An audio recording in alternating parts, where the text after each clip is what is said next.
देखो जैसे ये क्वेश्चन करते हैं, number of ways in which all letters of word Alaska can be arrange in circle distinguishing between clockwise and anti clockwise. मतलब इसके सारे अल्फ़ाबेट्स को एक सर्कल में लगाना है और क्लॉकवाइज एंटी क्लॉकवाइज को अलग अलग मानना है ना। तो देखो क्या होगा, कितने हैं, 6 चीज़ें हैं, n है 6, जिसमें से 3 ए एक जैसे हैं। तो मैंने बताया था कि अगर n चीज़ें हैं और उसमें से p एक जैसे हैं और क्लॉकवाइज एंटी क्लॉकवाइज को अलग अलग माने तो होता है n-1 factorial upon p factorial, है ना। अगर क्लॉकवाइज एंटी क्लॉकवाइज को अलग अलग माने, अगर क्लॉकवाइज एंटी क्लॉकवाइज को सेम माने तो अपॉन 2 और हो जाता है, मैंने बताया था। तो यहाँ पर क्लॉकवाइज एंटी क्लॉकवाइज को अलग अलग मानना है तो डायरेक्ट फार्मूला हम लगा सकते हैं। देखो 6-1 5 फैक्टोरियल और 3 चीज़ें एक जैसी हैं तो 3 फैक्टोरियल, यही हमारे क्वेश्चन का आंसर आ जाएगा 20, है ना। क्योंकि टोटल देखो 6 चीज़ें हैं और इसमें से 3 एक जैसी हैं। इसका मैं डायरेक्ट फार्मूला बताया था आपको, क्योंकि क्लॉकवाइज एंटी क्लॉकवाइज को अलग अलग मानना है ना। अगर क्लॉकवाइज और एंटी क्लॉकवाइज को सेम मानते तो अपॉन यहाँ पर इंटू 2 और हो जाता, है ना। बाकी सब कुछ वही रहता। तो ये फार्मूला हम डायरेक्ट लगा सकते हैं, क्योंकि 6 चीज़ें हैं और 6 में से सभी की सभी को लेना है, ये ध्यान दो, है ना। 6 में से सभी की सभी को चीज़ों को लेना है और हमें उसमें यहाँ पर ये क्लॉकवाइज और एंटी क्लॉकवाइज को अलग अलग मानते हुए सर्कुलर परम्यूटेशन बनाने हैं। तो सीधे सीधे हमारे क्वेश्चन का ये आंसर आ गया। आसान क्वेश्चन है। देखो इसको लिखो, इसको करते हैं, ठीक है। देखो इस क्वेश्चन में क्या है, पढ़ो जब तक क्वेश्चन क्या है। देखो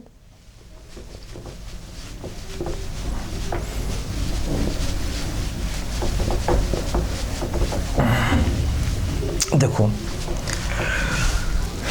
कहा है कि Pn be the number of ways of selecting 3 people sitting out of n sitting in a row। मतलब n लोग एक रो में बैठे हैं, ठीक है। उनमें से 3 लोगों को सेलेक्ट करना है। If no 2 of them are consecutive, ऐसे करना है कि कोई भी 2 पास पास ना आए, है ना। तो देखो इसका तरीका मैंने बताया था आपको कि एक तरीका तो था कि x1 x2 वाला तरीका था, एक तरीका देखो डायरेक्ट भी था। जैसे मान लो 3 लोग आपने लिए, A B C, 3 लोग लिए, तो इसका मतलब बाकी n-3 लोग नहीं लिए। तो पहले उन n-3 लोगों को अरेंज कर लो। तो जो n-3 लोग बचे उनको मान लिया हमने अरेंज कर लिया गैप दे करके, ठीक है। जो n-3 लोग बचे उनको मान लिया मैंने अरेंज कर लिया गैप दे के। अब क्या होगा, जब n-3 चीज़ें एक लाइन में अरेंज होंगी तो उनके बीच में गैप एक ज़्यादा हो जाते हैं। तो क्या होगा, n-3 + 1 यानी n-2 गैप्स हो जाएंगे। अब उन n-2 गैप्स में ये 3 चीज़ें रख दो तो क्या होगा, n-2 C3, ये इस क्वेश्चन का आंसर हो जाएगा। ये तरीका मैंने आपको बताया था, उल्टा तरीका इस प्रकार के सवाल को करने का। और एक तरीका देखो ये होता है क्या, कि जैसे मान लिया आपने कहा एक चीज़ A ले ली, एक B एक C, 3 चीज़ें ले ली। मान लो आपने कहा इससे पहले x1 चीज़ें छूट गई, इन दोनों के बीच में x2 है, इन दोनों के बीच में x3 है और इसके आगे x4 चीज़ें छूट गई, है ना।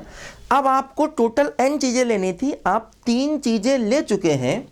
तो इसका मतलब x1 + x2 + x3 + x4 का सम हो जाना चाहिए n-3, क्योंकि 3 चीज़ें आप ले चुके हैं, जो बची चीज़ें हैं वो ये हैं।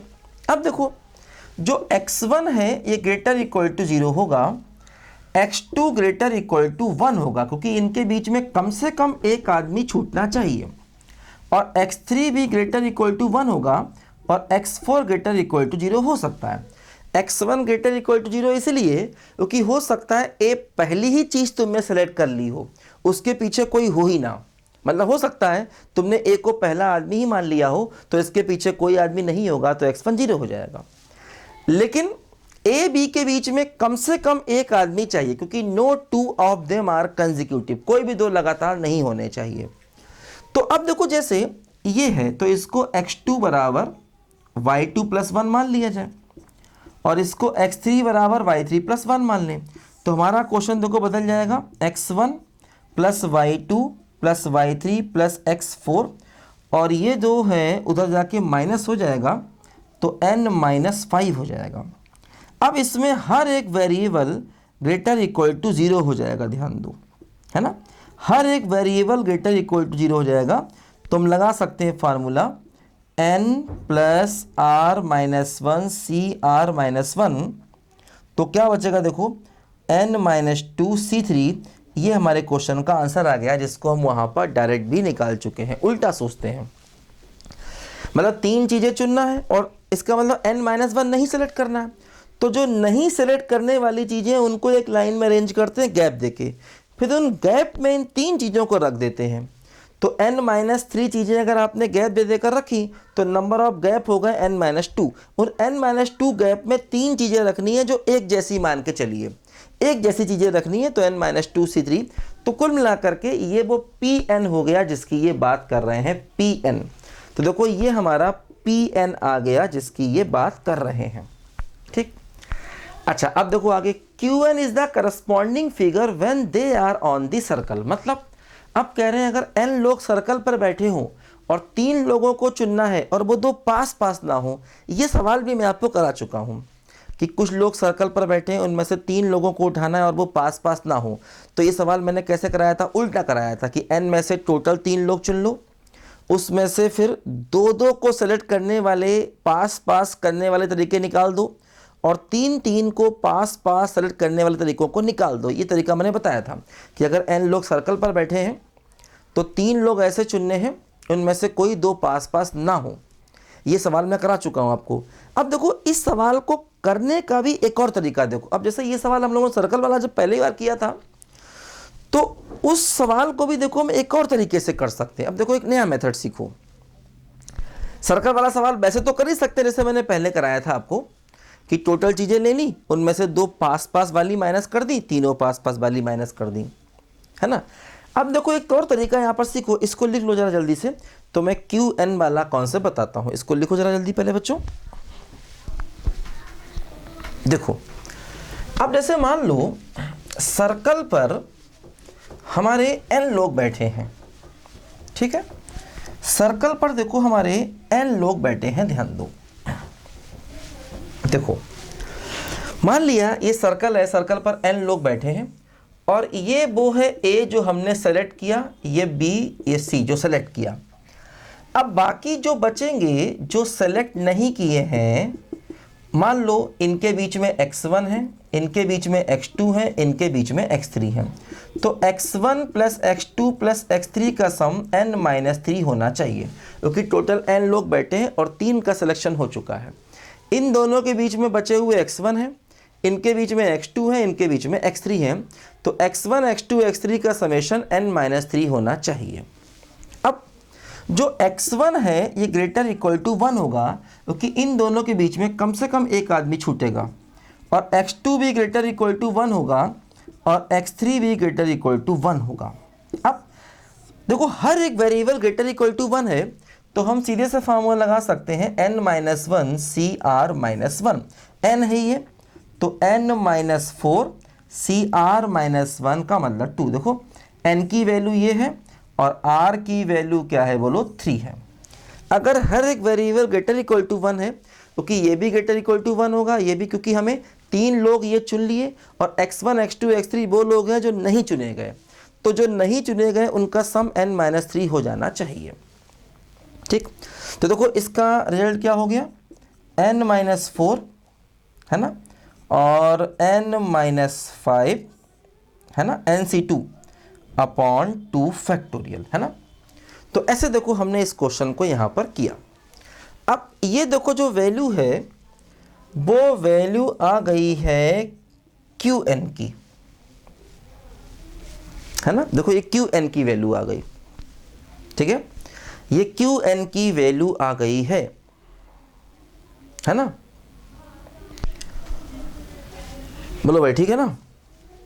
बोलो, ये क्यू एन आ गया और P N minus Q N कितना दिया? अब देखो, ये हमने सर्कल का एक और तरीका आपको बताया, उसी x1 x2 x3 से मिलता जुलता तरीका है ना। 3 लोग ये चुन लिए, x1 x2 x3 जो बचे हैं है ना, उनका सम n-3 होना चाहिए क्योंकि n लोग टोटल थे। हर एक वेरिएबल ग्रेटर इक्वल टू 1 है तो डायरेक्ट फार्मूला लगा दिया n-1 CR-1, ठीक है, ये फार्मूला डायरेक्ट अपना होता है। तो n-1 CR-1, देखो ये हो गया। अब देखो Pn, देखो ये क्या हुआ, ये हो जाएगा n-2 और n-3 अपॉन 3 फैक्टोरियल का मतलब 6, ठीक, n-2 n-1 n-2 upon 3 factorial, इसकी वैल्यू देखो ये रहेगी। अब Pn माइनस Qn देखो 6 दिया गया तो हमें n चाहिए है ना। देखो Pn माइनस Qn देखो हमें 6 दिया गया है ना, Pn माइनस Qn देखो हमें 6 दिया गया तो हमें इसकी n की वैल्यू चाहिए। देखो n की वैल्यू चाहिए है, तो देखो ध्यान दो, ये हो गया Pn की वैल्यू, ठीक है, n-2 n-3 n-4 अपॉन 6 और देखो Qn ये है ना, n-4 n-5 अपॉन 2 फैक्टोरियल और ये इक्वल टू 6 दिया गया। 2 फैक्टोरियल का मतलब 2 मान लीजिए, ठीक।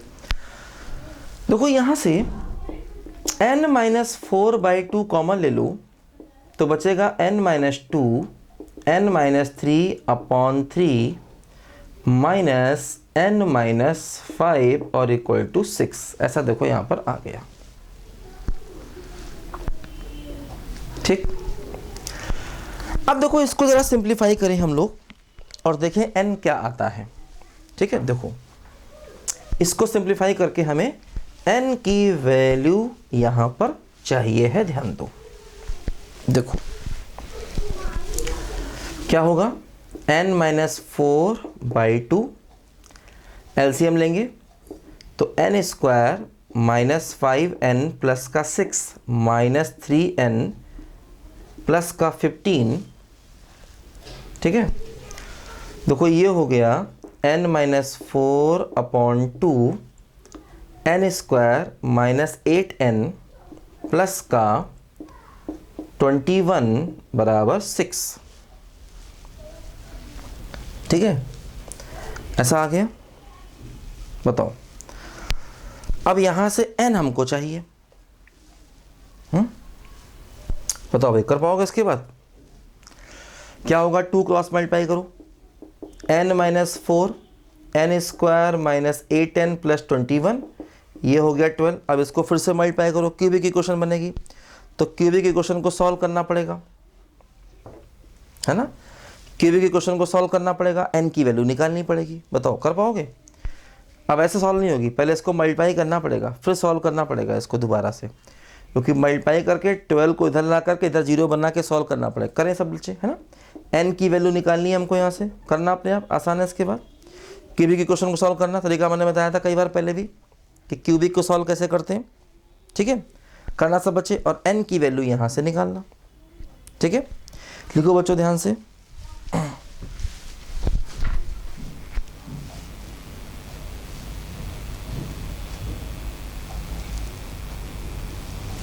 तो यहाँ से n का जो आंसर है, n का आंसर, अच्छा आप लोग खुद निकालना, दो कितना आता है निकाल के देखना, ठीक है।